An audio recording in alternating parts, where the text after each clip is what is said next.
और मैदान के वो खिलाड़ी जिन्होंने बरसों पसीना बहाकर ये मकाम हासिल किया है। आज मैं खुद को भी, क्योंकि खेलों से मेरा बचपन से जुड़ाव रहा है, तो मैं धन्यवाद देता हूं कि मुझे अवसर मिला इन दोनों खिलाड़ियों से बात करने का, रानी रामपाल और रंजन सोढ़ी जी का। दोनों की यात्रा बहुत दिलचस्प, और अभी यहाँ सत्र से पहले जो मैंने बातें की, बहुत सारी ऐसी बातें जो शायद इन्होंने पहले कभी किसी मंच से साझा नहीं की, हम बात करने की कोशिश करेंगे। सबसे पहले तो मैं चाहता हूं कि जिसने महिला हॉकी को देश में एक बार फिर सम्मान दिलाया, नाम दिलाया, अकेली महिला खिलाड़ी जिसके नाम पर देश में कोई स्टेडियम है, रायबरेली में रानी रामपाल स्टेडियम बना है। वो लड़की जिसने अपनी चक दे इंडिया वाली हॉकी से हम सभी को गर्व से सिर ऊंचा उठाने का मौका दिया है, रानी रामपाल। और इससे पहले कि मैं बातचीत का सिलसिला रंजन जी और रानी से आगे बढ़ाऊं, रानी के पिताजी रामपाल साहब हमारे बीच में आए। रामपाल जी, एक निवेदन है कि आप एक बार खड़े हो जाइए और तालियों की गड़गड़ाहट से इनका अभिनंदन कीजिए। ये जो जिद और जुनून आज के सत्र का नाम है साहब, वो जिद और जुनून न केवल रानी में थी, इनके पिताजी में थी। ये बता रहे थे कि कैसे इनके परिवार वाले चाहते थे कि घर से लड़का ही कोई खेल में नहीं गया, लड़की कैसे चली जाएगी, लड़की को क्यों भेज दें। और अमर उजाला इसलिए भी धन्यवाद देना चाहता है रानी को और रामपाल साहब को कि ये 2 ही बार शाहबाद मारकंडा, जहां से हरियाणा से आती हैं रानी जी, घर से निकले हैं शाहबाद से। रामपाल साहब शाहबाद से निकलते नहीं हैं।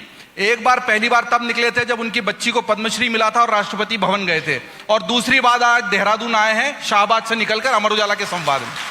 बहुत बड़ी बात है, हम सौभाग्यशाली हैं। रानी, धन्यवाद, आप पिताजी को लाई। पिताजी के प्रति आपका ये जो स्नेह है बहुत जबरदस्त है, और मुझे लगता है इन सभी बच्चियों को इससे प्रेरणा लेनी चाहिए। और डायलॉग हमने फिल्मों में सुना, लेकिन मैदान में रामपाल जी ने कर दिखाया कि हमारी छोरियां छोरों से कम है के, तो छोरी कम नहीं निकली। लेकिन मैं, समय कम है इसलिए एक हमारे जो खिलाड़ी रानी रामपाल हैं उनको ले जाऊंगा टोक्यो ओलंपिक, और एक खिलाड़ी को ले जाऊंगा लंदन ओलंपिक। दोनों के बहुत दिलचस्प किस्से हैं। टोक्यो 2020 जो असल में 21 में हुआ था, सांसें थाम देने वाला खेल, महिला हॉकी जिसको लोग देखते नहीं थे, अन्य खेल देखते थे। लोगों की निगाहें नीरज चोपड़ा के स्वर्णिम भाले पर टिकी हुई थी, और वहां देखा तो रानी और उसकी टीम दनादन गोल पे गोल मारे जा रही थी, और ऐसा लग रहा था कि इस बार तो पदक पक्का, और 36 साल का सूखा खत्म करते हुए हम लोग लगातार आगे बढ़े थे। टीम चौथे पे आई, लेकिन दिलों में पहला स्थान बनाया रानी की टीम ने। रानी, उस वक्त के अंदर के कुछ किस्से जो आप साझा कर रही थी, मैं चाहता हूं मंच से भी बाहर आ जाए। First of all Amar Ujala का बहुत थैंक्स करते हैं कि आज हमें ये मंच पे अपॉर्चुनिटी दी कि हम अपनी जर्नी, अपनी लाइफ के कुछ किस्से जो आप लोगों को नहीं पता वो आप सबके साथ शेयर कर सकें। एंड टोक्यो ओलंपिक्स आप सबने मोस्टली देखा होगा, बिकॉज आई थिंक एक वही टूर्नामेंट था जहाँ पे लोगों ने वुमेन्स हॉकी को एक्चुअली दिल से देखा है। उससे पहले मैंने कभी नहीं देखा था कि लोग 6 बजे सुबह उठ के वुमेन्स हॉकी का कोई मैच देख रहे हैं, जहाँ इस बार देखा कि लोगों ने सुबह 6 बजे उठ के भी वुमेन्स हॉकी के मैचेस देखे हैं। एंड लोगों ने वो इंटरेस्ट शो किया कि वुमेन्स हॉकी वाकई कुछ अच्छा कर रही है।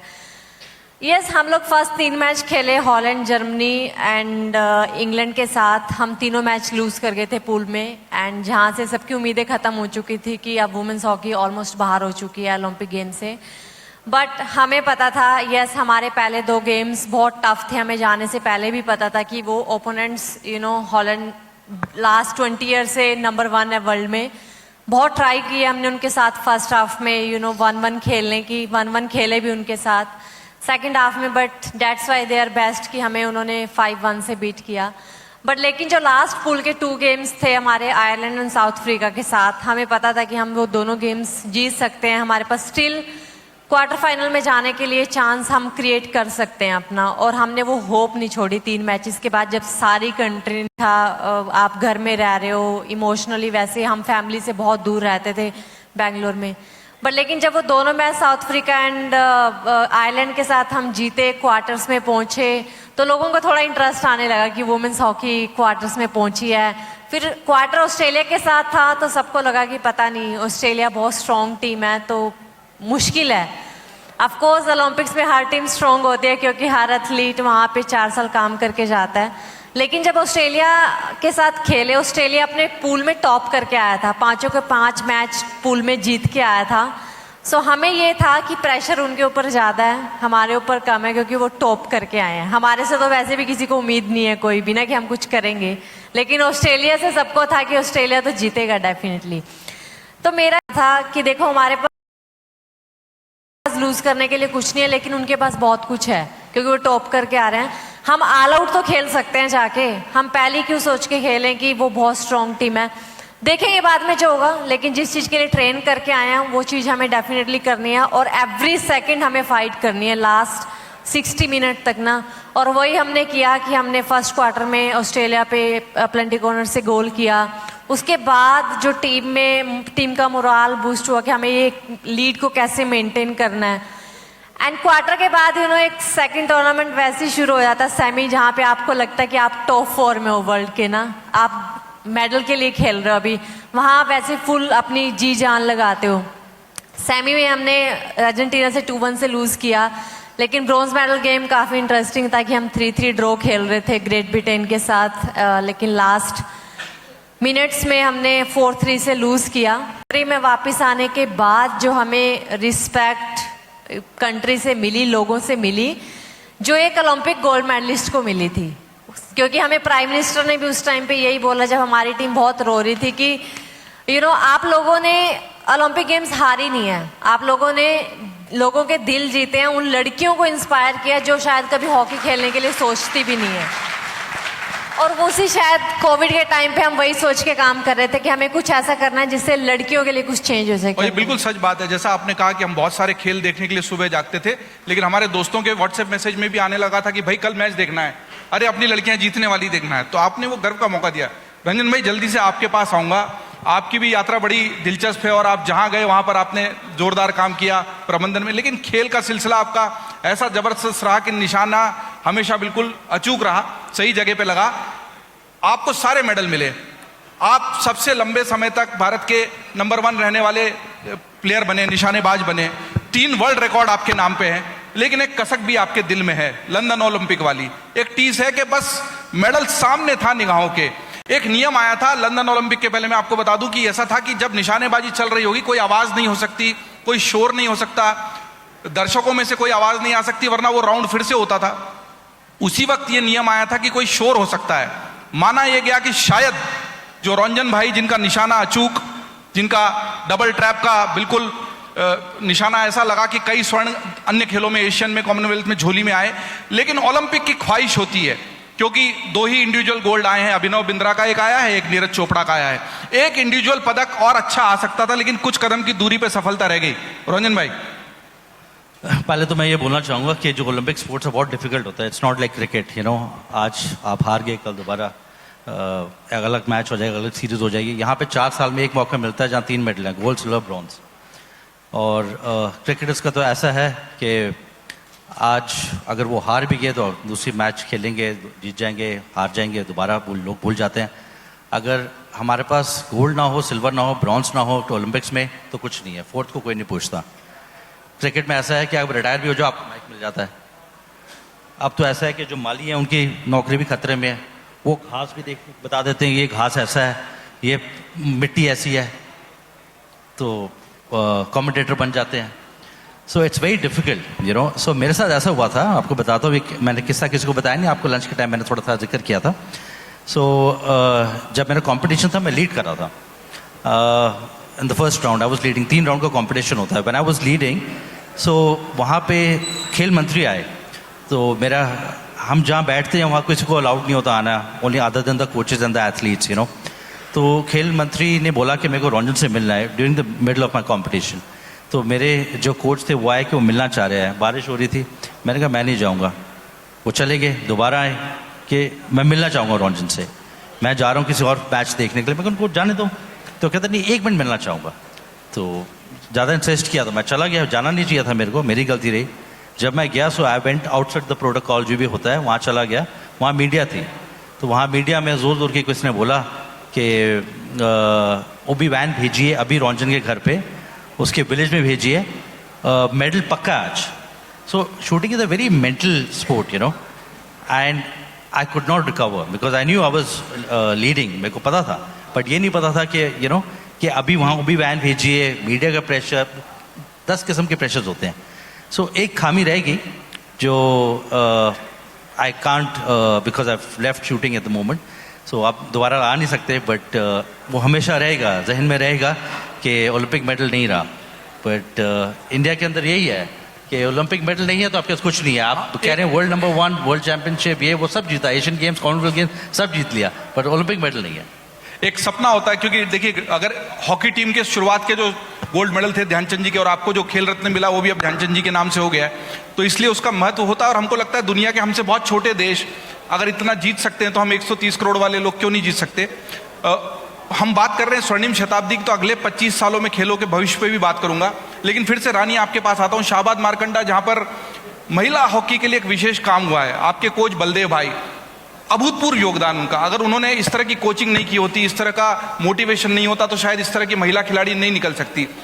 क्या खास है उस शाहबाद मारकंडा में जो महिला हॉकी खिलाड़ी वहां से तैयार हो रही हैं, और अगले 25 साल के लिए क्या योजना है? क्या ये जो चौथे नंबर पे रहने की कसक है वो जल्दी दूर हो जाएगी और हम चौथे से तीसरे, दूसरे नहीं बल्कि पहले नंबर पे आ जाएंगे? बिल्कुल। मेरे जो कोच हैं सरदार बलदेव सिंह जी, उनका वुमेंस हॉकी के लिए एक बहुत बड़ा कंट्रीब्यूशन रहा है।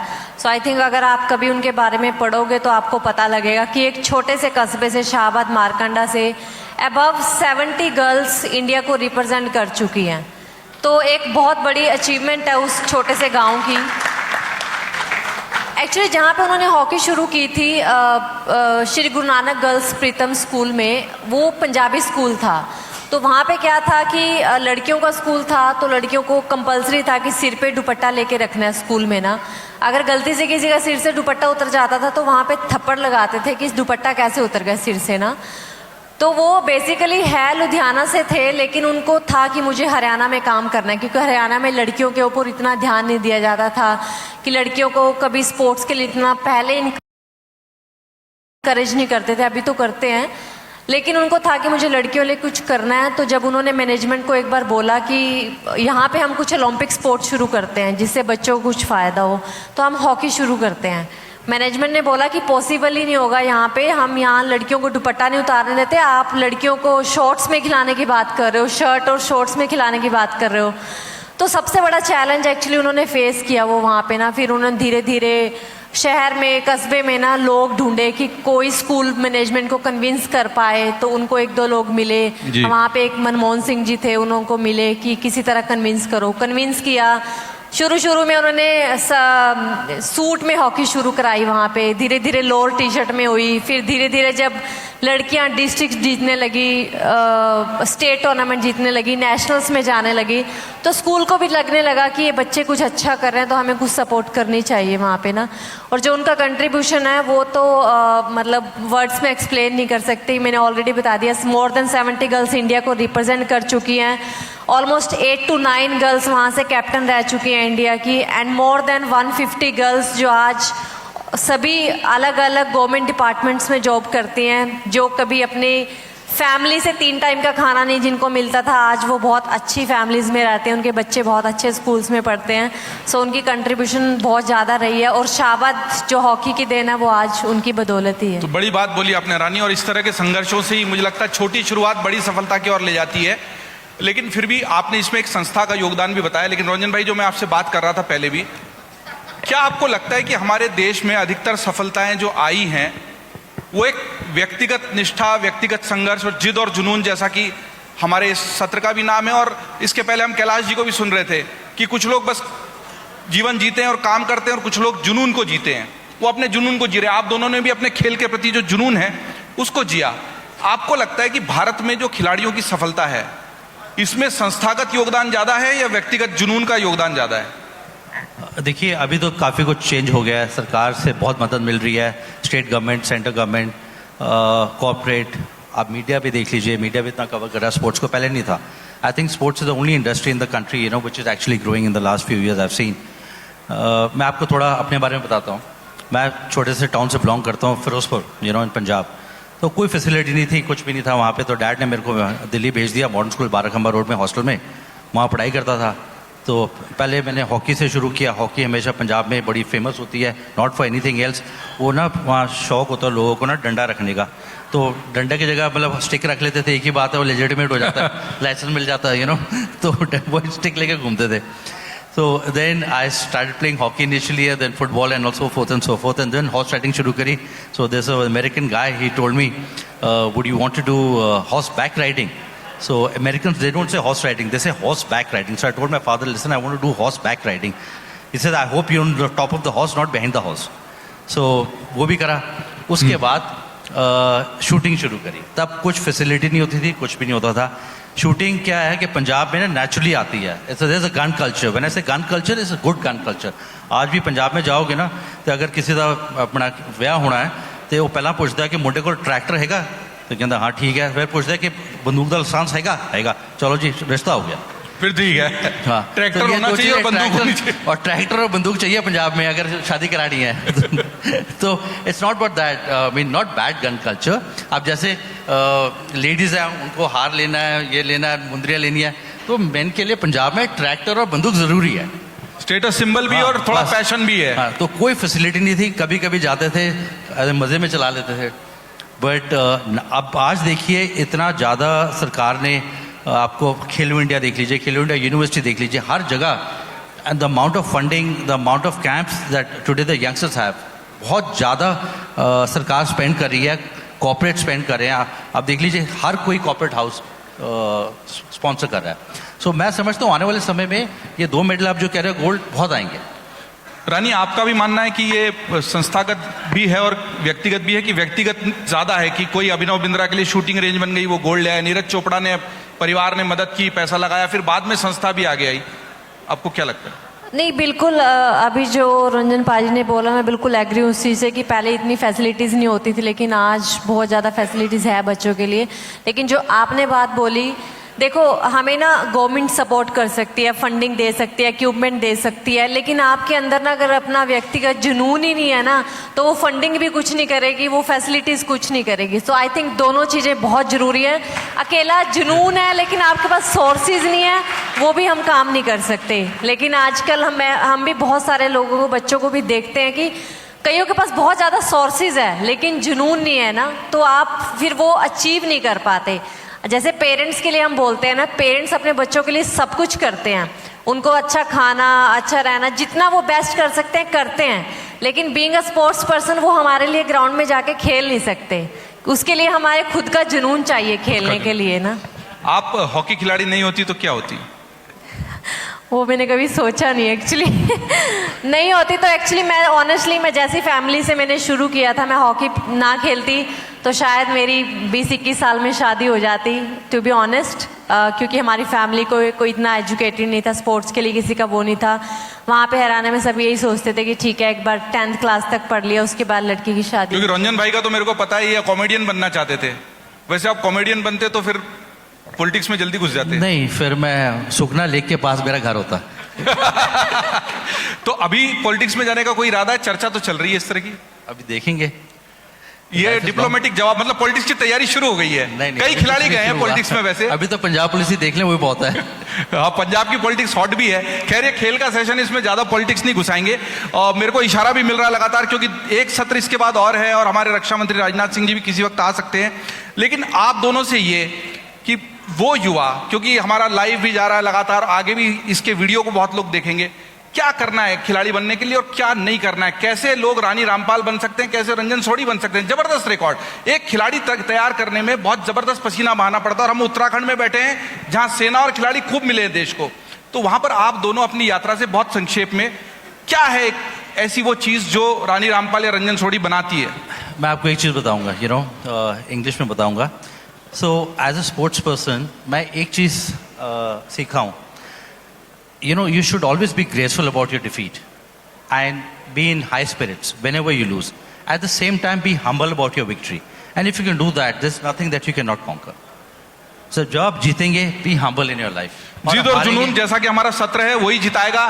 आखिरी कमेंट रानी रामपाल, आपका क्या करना है रानी रामपाल बनने के लिए? और हॉकी में महिलाओं का गोल्ड मेडल कब आएगा ओलंपिक में? बिल्कुल.